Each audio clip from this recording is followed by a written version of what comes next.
Kalau bicara soal pemerintahan dulu dan pemerintahan sekarang, ada sosok yang bersejarah karena dulu ada di sana, sekarang juga ada di pemerintahan, bukan yang pemerintahan sekarang tapi di parlemen kalau sekarang. Bung Adian Napitupulu, Wasekjen PDI Perjuangan, betul ya? Tadi apa yang disampaikan oleh Bung Said Didu, saya perlu konfirmasi. Aman. Aman.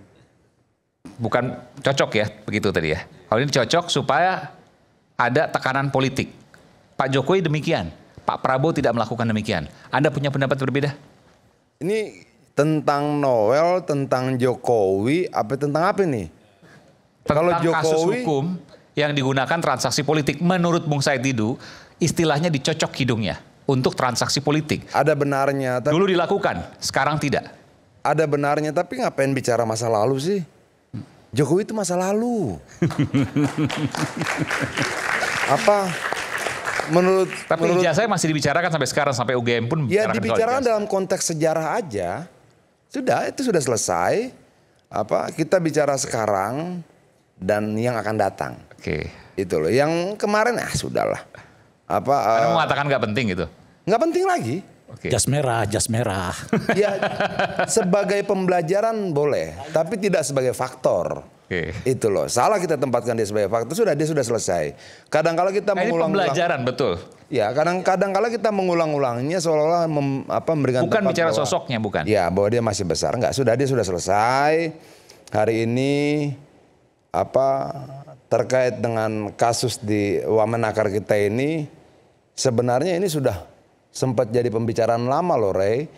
Ini kasus yang serupa pernah dibicarakan oleh almarhum Munir ketika dia melakukan penelitian di Surabaya tentang biaya siluman yang 30%. Yang kemudian akan dibebankan pengusaha dengan menekan upah buruh.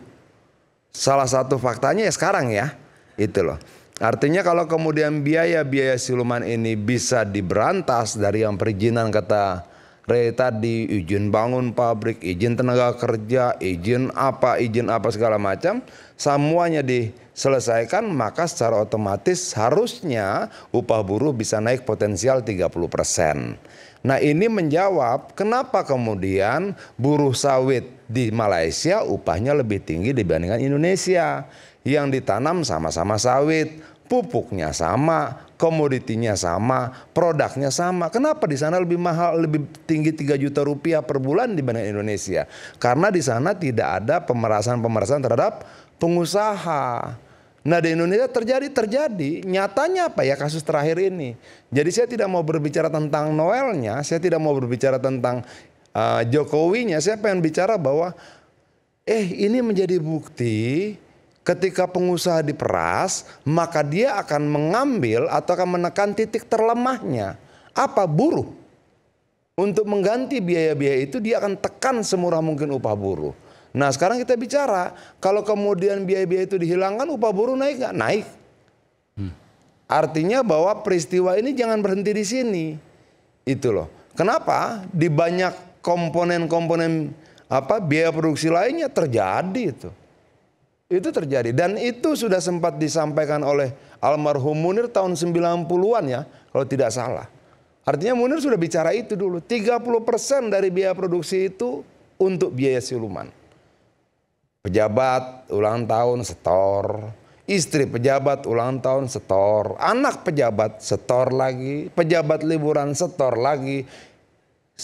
Izin ini, bayar ini 30%. Nah, saya tertarik bicara itu. Kenapa? Pembicaraan kita harus merubah dong. Merubah sesuatu. Merubah apa? Merubah kehidupan buruh. Pakai momentum ini sebagai pembelajaran bersama bahwa jika ini diselesaikan semuanya, upah buruh naik. Pasti naik. Buruh lebih sejahtera. Okay. Nah, saya lebih suka bicara itu. Nggak mau lagi saya bicara Jokowi dan sebagainya. Nggak, capek. Permasalahan apakah itu akan dilakukan? Bersih-bersih total? Harus dilakukan kalau kemudian gini, tidak ada jabatan yang tidak berakhir. Prabowo akan berakhir, suatu ketika akan berakhir. Nah, dia mau mengakhiri jabatannya kelak nanti dikenang sebagai apa? Apakah dikenang sebagai bapak keadilan bagi buruh atau bagaimana? Tergantung bagaimana keputusan dia. Momentumnya ada. Selesaikan sekarang. Pakai momentum ini untuk betul-betul menjadi kesempatan seluruh biaya siluman yang 30% menurut Cak Munir itu selesaikan, naikin upah buruh.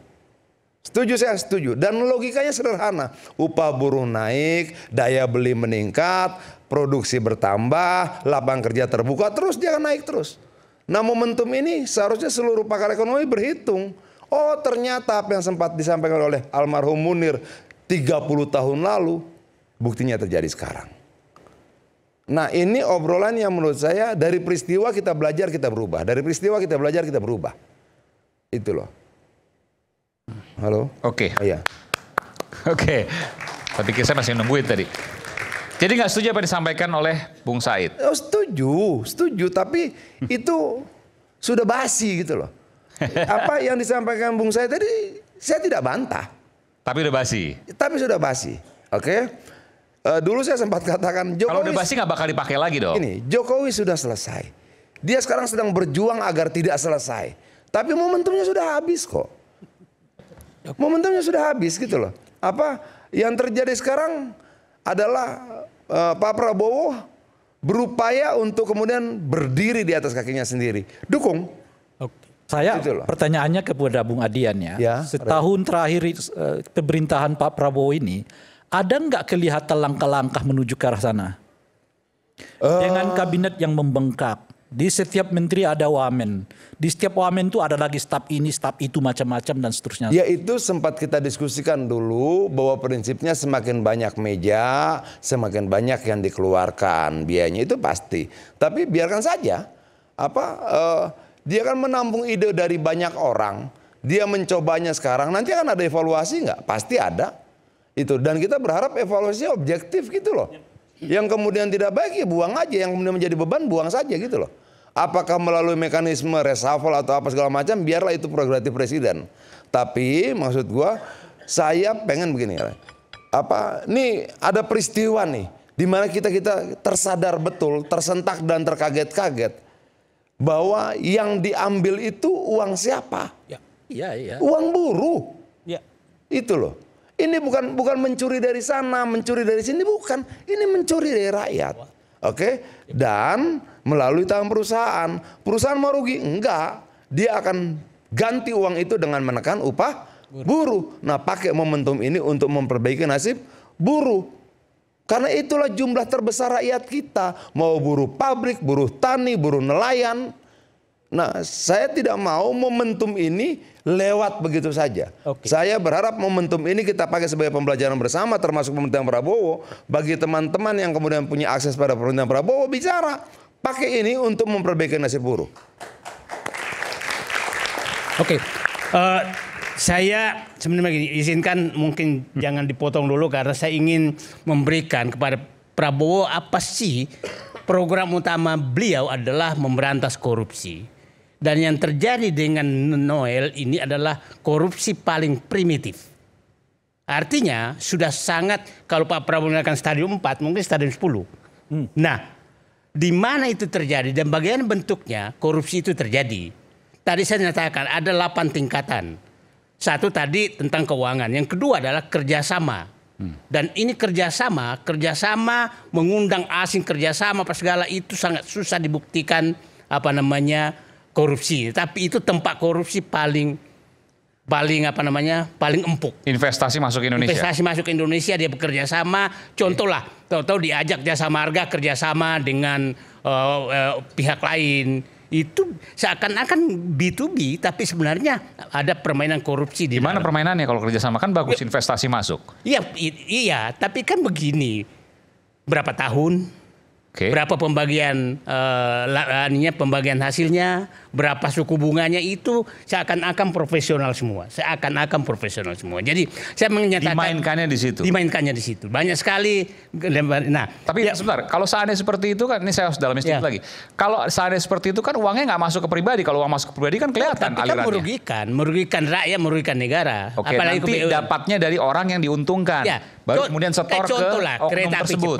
Contoh kereta api cepat. KCIC. Kan awalnya dia menyatakan hanya sekitar 60 triliun, tetap sekarang 120 triliun. Kan begitu, itu contoh. Tapi ini belum untuk korupsi kan?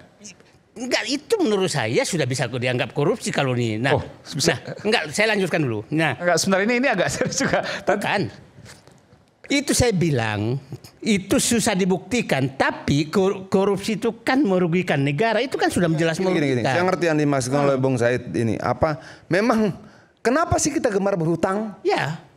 Itu loh. Ada tidak sih alternatif lain tidak berhutang? Bang Said Didu ini mengatakan jangan-jangan ada komisi yang didapatkan dari setiap kali kita mendapatkan pinjaman. Jangan-jangan ada selisih bunga yang didapatkan. Itu loh. Dan jadi, ini sulit dibuktikan. Saya bilang kalau koruptor yang jago itu main di situ. Oke, bukan main di tempat seperti Noel ini yang paling primitif. Ya, tolong ini dulu ya. Itu pasti mau di situ, main di situ. Dan lihatlah pemain-pemain ini adalah cepat sekali kaya di Indonesia. Enggak normal gitu. Nah, jadi maksud saya menunjukkan kepada teman yang di Prabowo ini amati nih. Saya lanjut lagi. Yang ketiga itu pemberian fasilitas negara. Contoh umpamanya, siapa sih memberikan fasilitas bebas pajak kepada smelter Cina masuk Indonesia? Ya, itu kita harus termasuk ini enggak, termasuk yang 0% dari Amerika itu. Ya semua itu harus karena ini semua ruang negosiasi. Enggak, ini saya gunakan ini ke publik bahwa itu bukan berarti tidak ada korupsi di situ, cuma susah dibuktikan. Ada yang diuntungkan, diuntungkan untuk kemudian memberikan kickback lah ya. Memberikan uang. Bung Said misalnya, Bang Said misalnya gini. Dari peristiwa di Wamenakar ini apa sih pembelajarannya? Bung kan pernah juga membantu Sudirman Said di kementerian, itu loh.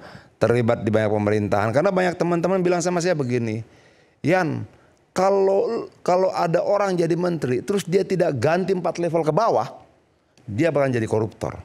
Bakalan jadi koruptor? Iya. Artinya bahwa lingkungan yang buruk itu bisa merusak bahkan orang yang baik. Makanya dulu sempat teman-teman di kementerian itu bilang kalau kita diizinkan ganti babat 4 level ke bawah gitu. Itulah mengapa pertanyaan saya relevan tadi Bung Adian. Dalam setahun ini Anda melihat nggak gejala Pak Prabowo melakukan bersih-bersih itu? Saya lanjutkan dulu. Gini. Nah, yang keempat pemberian kuota. Ini clear sekali, kuota gula, kuota beras, impor beras itu tempat permainan korupsi yang paling gampang. Yang kelima adalah pengadaan barang dan jasa. Itu sebenarnya tingkat kelima tuh pengadaan barang dan jasa. Nah, yang keenam itu adalah pemberian hak. Ya, yang kelima, HGU, hak PSN dulu apa segala itu tempat korupsi yang paling susah dibuktikan. Kemudian pengadaan barang dan jasa keenam, ketujuh pemberian izin. Nah, ini pemberian izin di bawah yang ini. Noel ini. Nah, ini Noel. Nah, belum itu. Oh, ke bawah. Okay. Yang Noel itu yang ke-8 pengesahan pelaksanaan.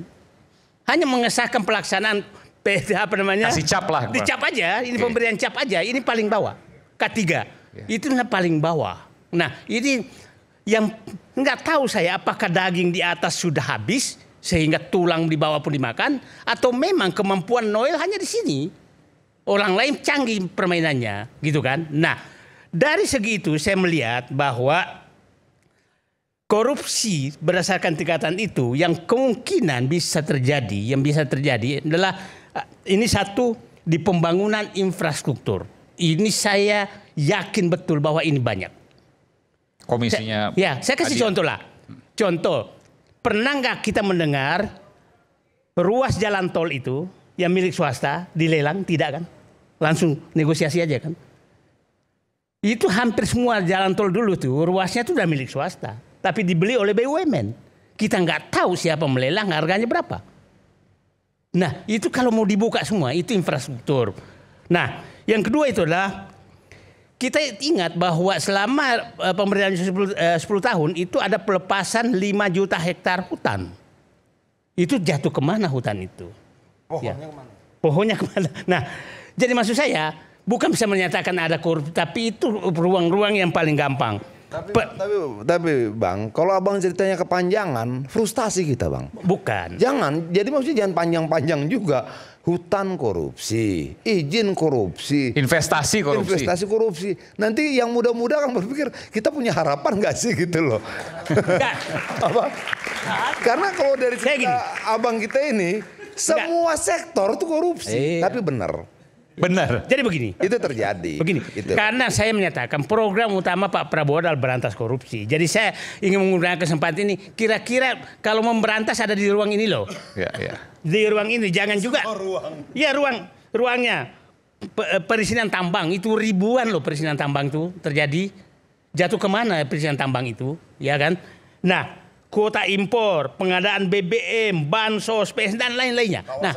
Kawasan hutan. Nah, maksud saya, kalau Pak Prabowo melakukan pemberantasan korupsi, maka janganlah turun yang seperti yang dilaksanakan Noel ini terlalu kecil.